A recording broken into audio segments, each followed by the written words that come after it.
Hello mga ka-agri, uwian na naman yan.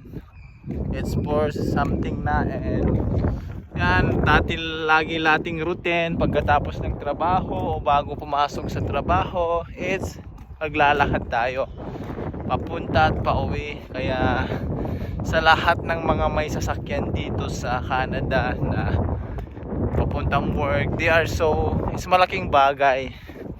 At ngayon hindi pa natin afford, kaya this muna tayo.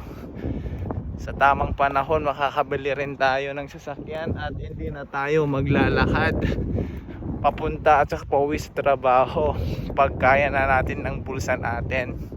Yung kahit yung second hand lang or yung bi-weekly, malay mo next year 360 days pa tayo maghintay at makakuha na tayo ng sasakyan.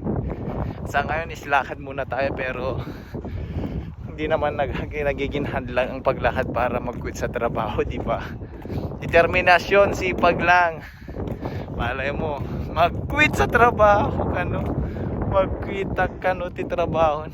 Kung mag-quit kung magano kaya ako sa trabaho ko, on the spot may mahahanap kaya akong trabaho pag kaya days muna, lakad muna habang nakikita nyo ang magandang kapaligiran. Yan.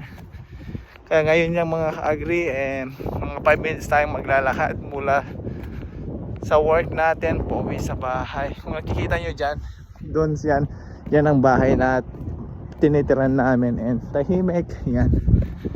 Ayan po, God bless everyone.